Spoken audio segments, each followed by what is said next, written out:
Hi, I'm Mike, And I'm Leah. and this is Let's Talk Outdoors. Today we are chatting with Elizabeth about the One School, One Farm Shelterbelt project, the importance of real life learning and getting outside. Elizabeth's background is in biology and ecology, and she specializes in outdoor education of all kinds. Elizabeth works as an interpreter at the Brightwater Science, Environmental, and Indigenous Learning Centre and has her hands in a plethora of environmental initiatives around Saskatchewan. Well, hey, welcome, Elizabeth. Can you tell us a little bit about yourself and the One School, One Farm project? Okay, so my name is Elizabeth Bekolay, and I'm an outdoor ecological educator. But I have a different kind of background. So a lot of people doing nature-based education have a background in education, and mine is mostly in biology. And so One School, One Farm kind of came together as an inspiration that is a way to take action that blends all of my passions, which is like ecological design and education. And what is One School, One Farm? Okay, so I'm just going to read you the vision because it's kind of like a big project. So One School, One Farm connects schools with farms in their region in order to foster relationships and plant eco-buffer shelter belts and or prairie strips. And so an eco-buffer is kind of a new version of a shelter belt. So most people in Saskatchewan knows what a shelter belt is, but an eco-buffer is a design that is consciously implemented to host more biodiversity. And a prairie strip is for areas where trees won't flourish.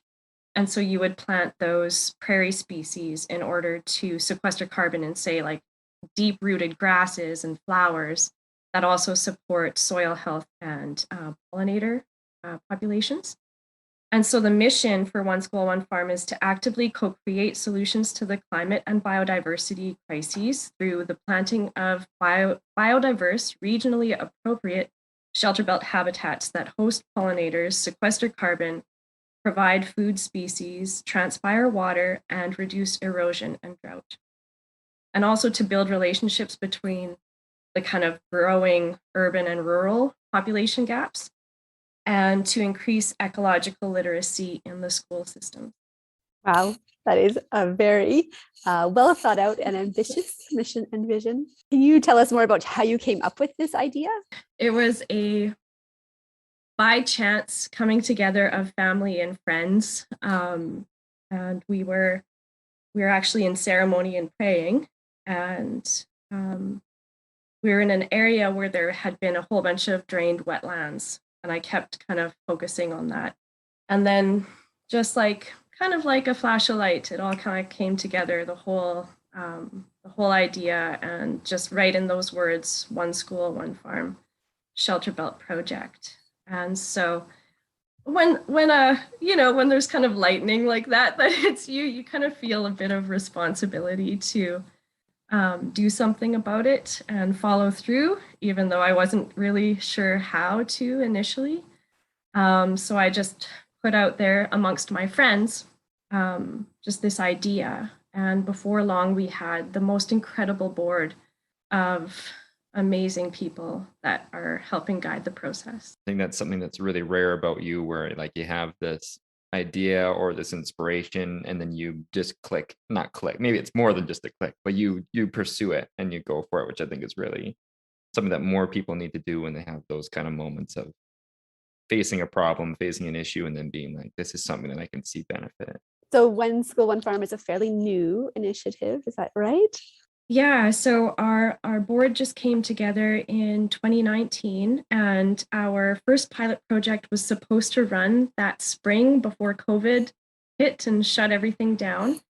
But that gave us all time to, I guess, just learn more and build more relationships amongst the people involved and plan for the following year. So we just had our first pilot projects this past spring, 2021, and then one in the fall this year as well. Can you tell us more about those projects? For sure. So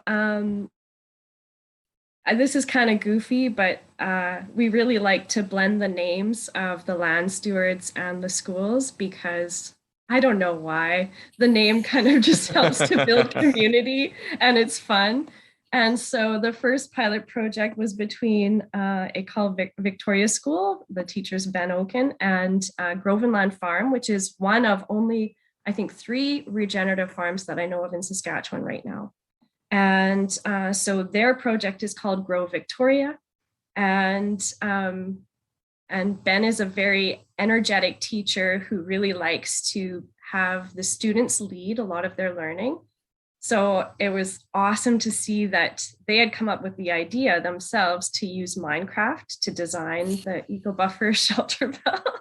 And I mean, it's a learning process, right? So ecology is my background. I'm a plant person. So I gave them a huge list of plants that I guess looking back on it, it was a little bit intimidating and overwhelming to have to like research every plant I sent them to choose different things for their designs.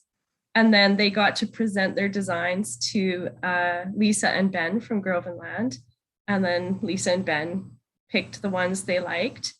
And that whole process was amazing. And I'm glad we learned a lot about it. When it came to planting day for that particular project, the kids got to learn that, yeah, looking at something on paper and putting it into reality, they're 2 very different things, okay? And especially when you have time limits, right? Because you have the school day, and we even had an extended school day, but you have the school day and the bus trip. And so you might want to plant like 500 trees, but there's limitations in time and ability and that sort of thing. And it rained that day at the end of the day, and then Grovenland never got another drop of rain until mid-August. And so drought was another thing we hadn't anticipated. But looking forward, we'll probably plan for drought and just try to ensure that the plantings will have all the support that they need. Our second pilot project was between Walter Murray School, 2 classes at Walter Murray, Brian Thorstad's grade 9 class and the outdoor school class. And so we call their project Walter Restoration because they're connected with a project called Restoring 71. And so there it was more of a prairie strip they were planting. So Walter Murray took the initiative to grow all the plants that were going to be planted out at Restoring 71. So starting from seed. So Samantha Gunn and I were able to help them get started with their native plant nursery. And then they grew all the plants, brought them out there, planted them out. And those were the ones that through the drought, they had the most success. So that was also like everything that we're doing right now in these initial steps. It's all helping us learn. It's helping us learn more about the different types of soils, the different plants that will do well. And the education piece around that is so huge. And then this fall, of course, we had Michael Pebble's class off the grid that came out to Camp Wolf Willow. And we call them Tommy Willow Camp, which is really, really fun. And they were a really fun class to have out there.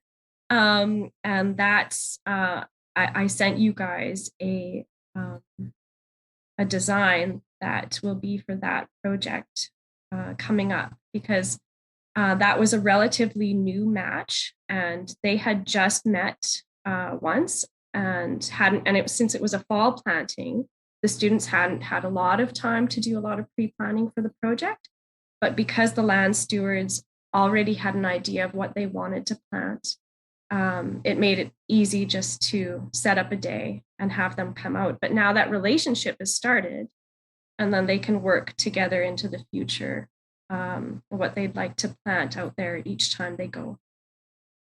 And that was such a neat experience having the kids go out there. And yeah, just a full day of planting and learning about the trees. And yeah, it was a really neat day. And great to have you helping facilitate that partnership too. In your opinion, how important is this type of learning given the current state of our planet? Yeah, I think that this type of learning is absolutely essential learning. So if we are accepting and acknowledging that we are indeed living in a climate crisis, and that the impacts that we have anticipated through models are upon us now. The only way to create a hopeful and positive outcome is to act now in accordance with what nature needs. And so how can students, the decision makers of the future, grow this wisdom if they aren't out there looking at soil, holding it, comparing healthy soils to degraded soils, and witnessing how quickly and beautifully a site can transition from an area lacking in healthy diversity to a functioning ecosystem. And this is inspired learning. It's really like soul enriching and invigorating.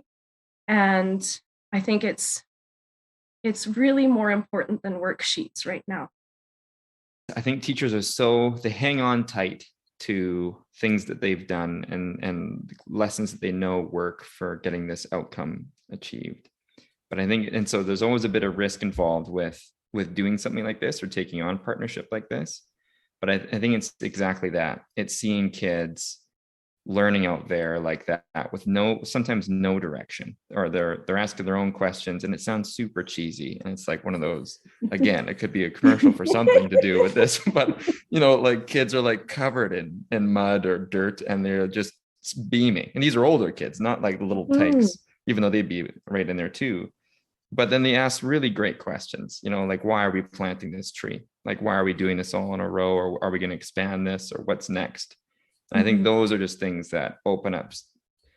It pushes the teacher to be uncomfortable, but it makes such a better experience for a student.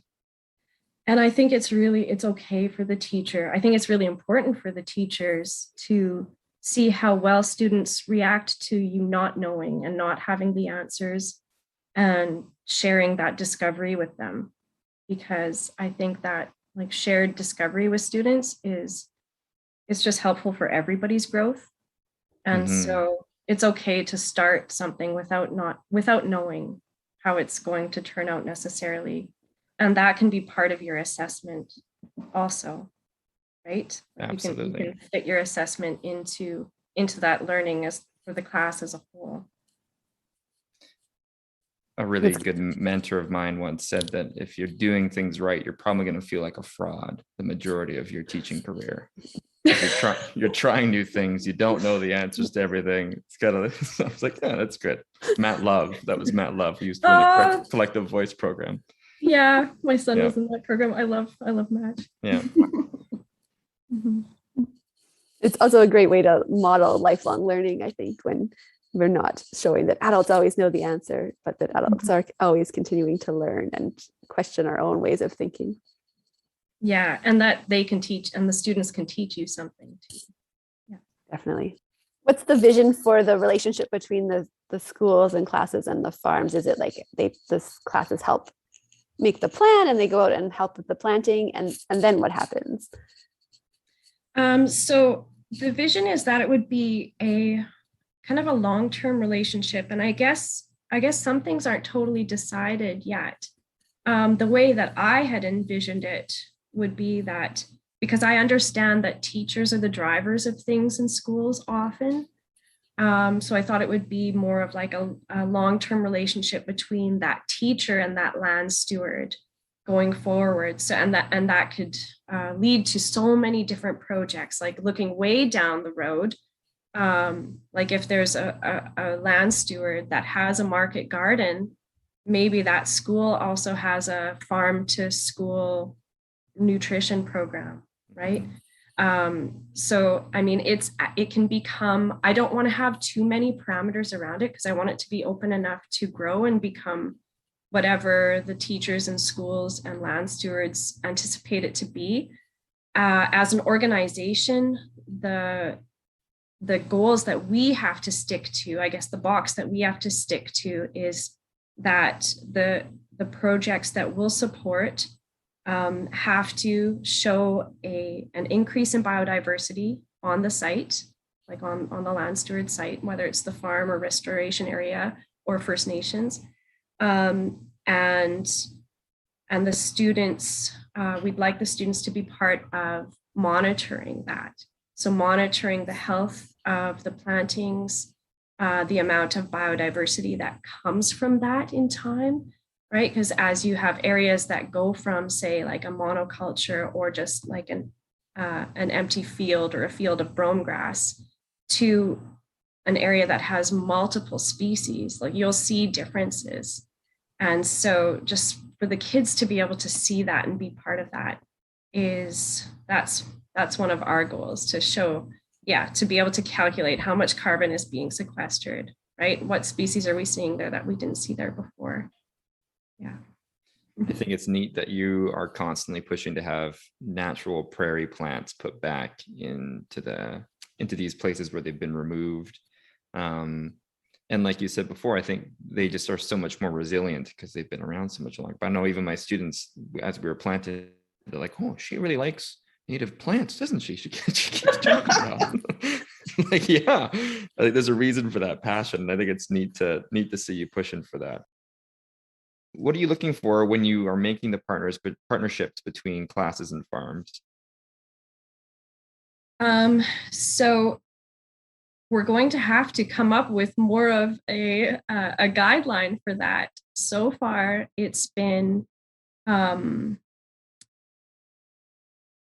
intention, I guess, and interest. So we don't want to push this on anybody who isn't interested in carrying it forward. We want our partners to be people that are really passionate about these I guess, goals. So really passionate about mitigating climate change, really passionate about biodiversity, and really passionate about giving kids this chance to be active citizens, right? So that part, I think, is what has brought people together, and that's why there's such a glue within the organization, because everybody's there for the right reason.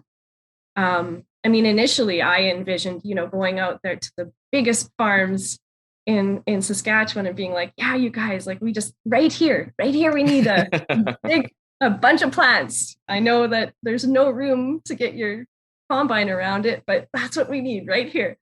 But I understand that, we will attract who we attract based on where they are at. And I think that's really important, right? Because we want to have a really good momentum, and we want it to feel really good to the kids. We want the students to feel really welcome and supported in the work that they're doing. Mm-hmm. Well, I think that's one of the things that's so rewarding about this too, is that, and when you're teaching about climate change in the classroom, sometimes you feel like you're doing all these lessons on, like, this is the dangerous stuff, this is the crappy stuff happening all over the place. And at the end of the day, the kids are just getting more anxious because they're like, well, what can we do? But like, what can we do about it? Like, it's winter.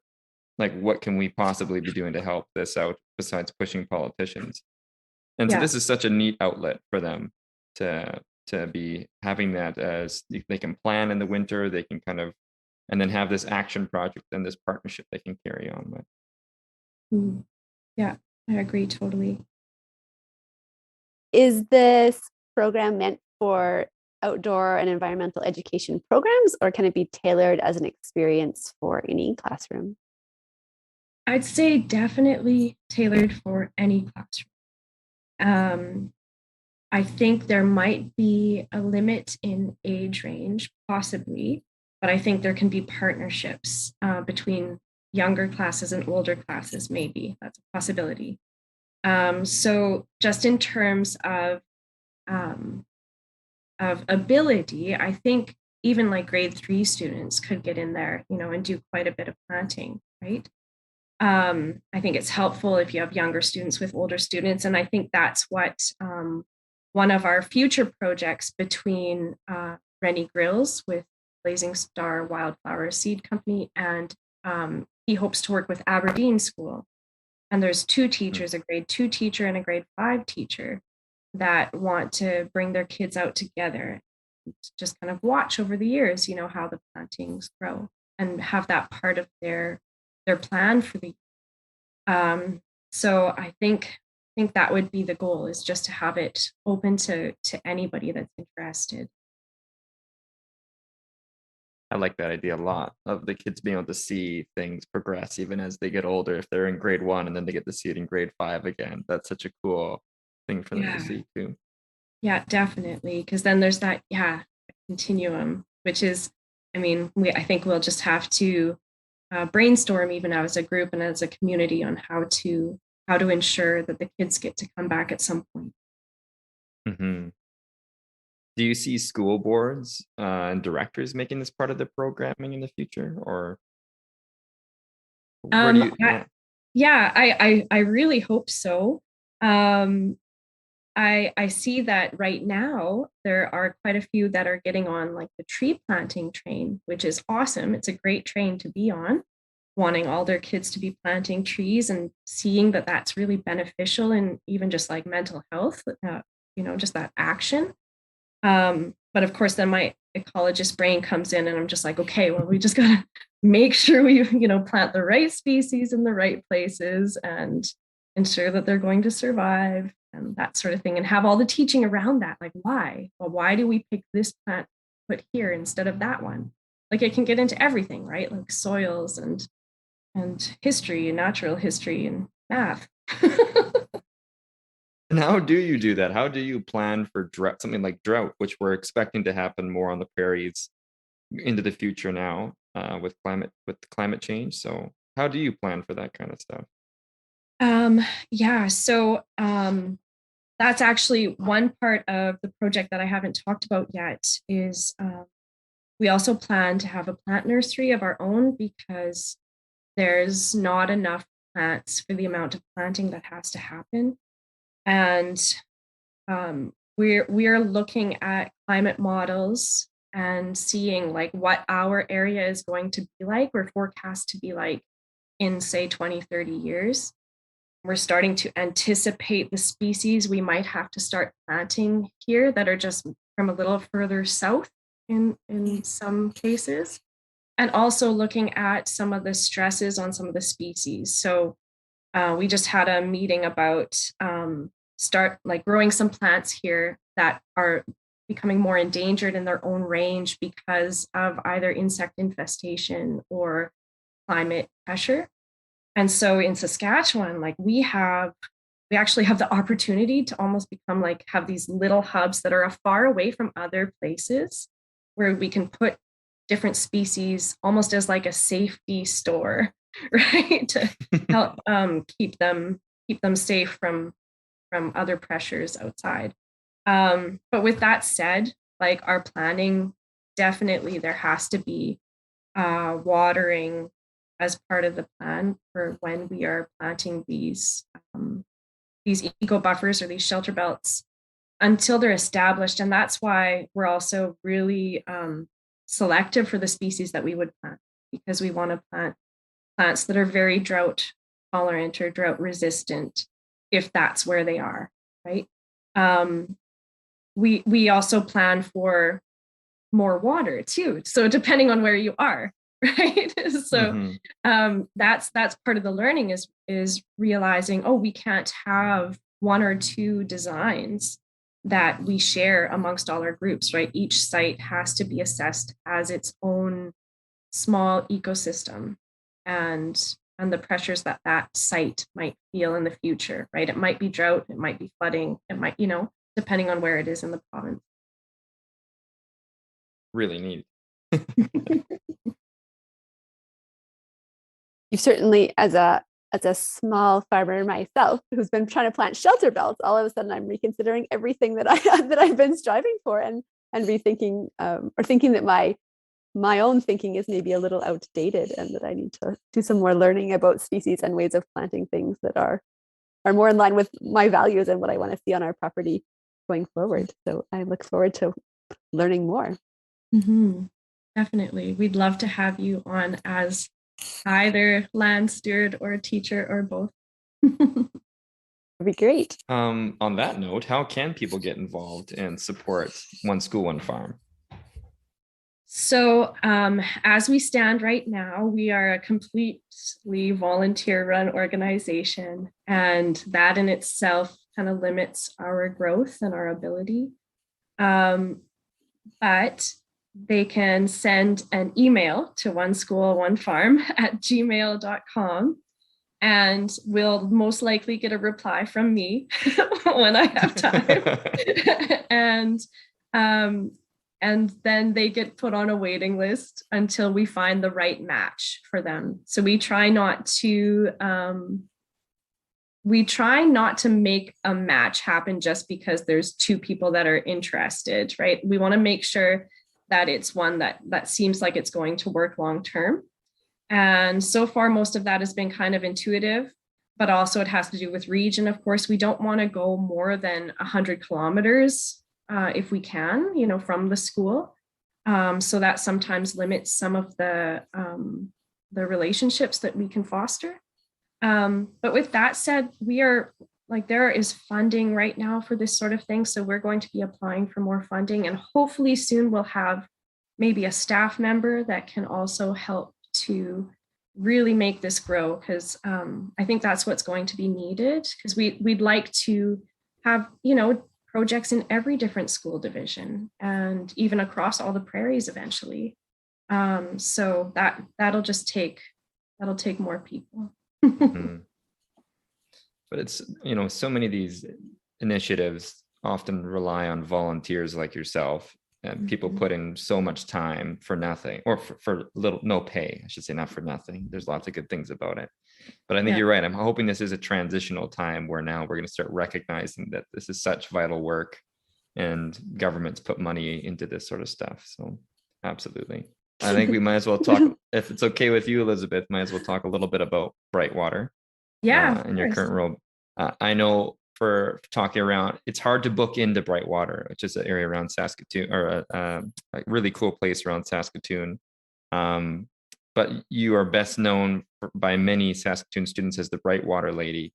How did you end up into this role? Okay, so I had to write this out a little bit, just because it's a story. If we have time for a little bit of a story.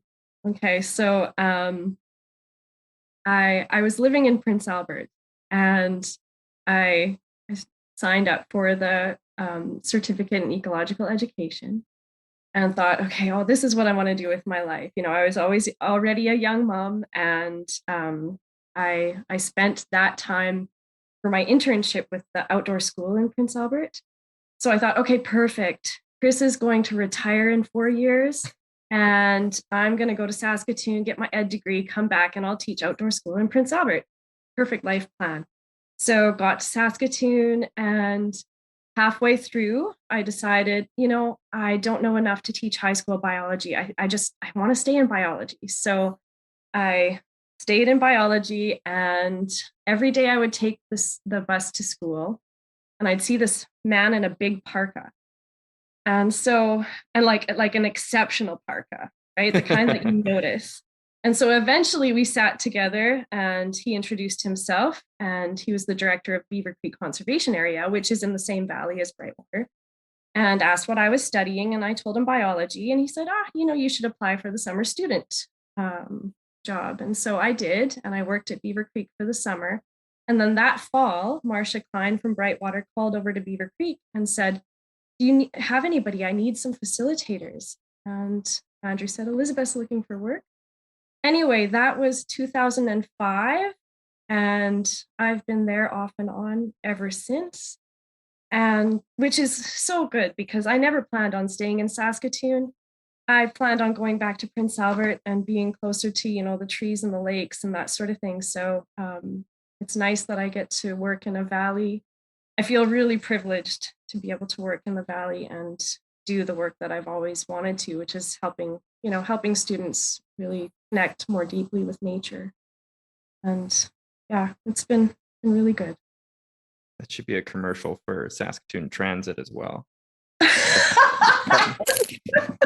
Partnerships you make. Take the bus. You might get your dream job. Just kidding. Just about Brightwater, though, for if people don't know what it is it's the Saskatoon Public School Division Outdoor Education Centre, and the complete title is Brightwater Science, Environmental and Indigenous Learning Centre. And so on the site, we have we mix different ways of knowing in the ways that we teach. So we completely support our like traditional knowledge keepers and ceremonial keepers on site, and we're just working. We're working on working closer and closer together to bring about those perspectives, so that it's when it started 30 years ago, it was focused mostly on Western science, ecological knowledge, and now definitely it's more holistic and yeah, supports all ways of knowing. So I feel pretty proud to be part of it. I think kids are always excited to go to Brightwater, the highlight of their year. So, Yeah. which says a lot, I think, about the need for more outdoor education, because they get so excited. And the main thing about it is, well, they're around people like you who know a lot about the land and how to learn off of it. But two, it's just a day that no matter what, you're going out to spend time outside, which away from like a playground. So Yes. Yeah. Yeah. In a place where there's an actual ecosystem, right? Like it's it feels pretty good, and the kids are always so happy. I think that helps their learning, right? Happiness helps them remember. Mm-hmm. It is currently January, and so it's winter. Can you tell us a bit about some of the winter programming things that you do at Brightwater? Yeah, definitely. So depending on what the teacher would like to do. So we have several facilitators, and usually in a day for the best learning, we break up the class of 30 into 3 groups, so that we have small groups throughout the day. They usually do an art session. And so that is when it's minus 30, that's the only session that's fully inside, but it gives them a break from the cold. And then usually they have an ethnobotany session, because we have a woman, Sandra Walker, who is an author, an ethnobotanist, and archaeologist that works with us out there. And they might meet with an elder around the fire. So usually Timishapi will meet with a group and tell stories around the fire outside. And then for me, I pick up whatever the teacher is working on, grade 6 to 11 in their science to support whatever they're doing. So usually it has to do a lot with biodiversity and adaptation to winter. So we learn a lot about the snow and subnivean life and the species that just live out there. So we'll do this via snowshoes if there's enough snow, or just hiking and sliding down beaver slides. And I like to follow the students' lead too, because I've been doing this a long enough time. I don't like having a, what do you call it, like a script. So I like to really build off what the students are interested in on our hike. And that keeps it really new for me too. Which is so important when you've been doing it for a while and every day. That's really cool. Yeah. I mean, like you could never know anything about that. It's not very big. There's 160 acres in a valley, but I'm learning new things all the time. And you get to play a lot of games in the woods too. Oh yeah. We play a lot of tag. I'm really competitive still, and I'm just hoping I don't hurt myself because I'm getting older. And it's a full sprint. It's a full sprint through woods and over logs. Like, yeah. Yeah. Oh well. Risky play. That's the healthy risky play part risky of it. Play, yeah. I wonder if that'll work for workers' comp if I that won't happen. No. Mm-hmm. You seem to have a gift of coming up with new ideas and launching projects out of them. Do you have any tips for educators or other community members who might have an idea, but they just don't know how to get their idea started? Well, that's a good question. I guess the first thing I'd say is just really connect with your idea in like how important it is to you. Because I think that if your heart is fully in it and you see it's important and you can communicate its importance, so like writing it down, writing it out, knowing all the ways to describe the idea, because communication is also a huge part of sharing an idea and getting people to come on board with your idea, and then share it with people that you admire, right? Like, I don't know, at least that's what I did. Because getting feedback from people that you look up to can be really encouraging, and it can be really guiding to on where to go forward with your idea. That sounds like really good advice. And then there's a whole lot of hard work, I imagine. Oh gosh, yeah. Like, I'm not a web-based person very much, but I figured out how to start a website. Like, I've had a business for 10 years and I don't have a website for my business, but I made a website for One School, One Farm because I needed to figure out how to communicate it. And it seems like if something has a website, it's more legitimate. My business probably seems still less legitimate than One School, One Farm because of the website. Yes. Unique. Yeah. We're kind of nearing the end here now, but one question we like to ask each of our, or a couple questions we like to ask each of our guests, but one of them is, if you could change one thing about the world, what would it be? I would make sure that no peatlands are ever dug into again. So that means that all potting soil would have to be peat-free. That's very specific, but it's so important. And I'll just let people do their own research as to why that would be my one wish. Fantastic. Mm-hmm. And another question we like to ask everyone is, where is your favorite place to visit outdoors in Saskatchewan? Wyakwin Lake. Yeah. That's where we have a small A-frame cabin. That's where I spent a lot of time growing up. And it's just a really beautiful area, nestled in like a very old growth boreal forest that we don't see very much of anymore. Mm-hmm. Well, sounds lovely. Yes, it does. Yeah.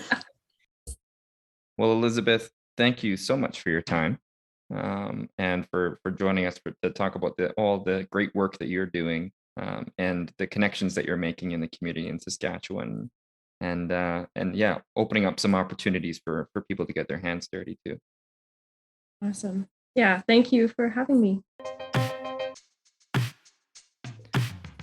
Leah, did you have any takeaways from your conversation with Elizabeth? But is there other like ways? I was quite interested in learning about ecological buffers. I've wrote down kind of alternatives or leveling up shelter belts on a property. So I'm interested to learn more about those. And she had shared with us some images that she'd put together for some of the projects. So I expect I will spend some time having a look and seeing what other species I can include in my own plantings on my farm. Mike, what was your biggest takeaway from our conversation with Elizabeth? I like the way Elizabeth described how to launch a new idea. I like the way Elizabeth described first how to launch, explaining it and expressing it to people you admire. I think that's a really important part of, launching something new, and something I'd often skip a step and just go right to the people who I want to pitch the idea to. So I think that's something I've got to take into consideration more, and have those conversations more in my life.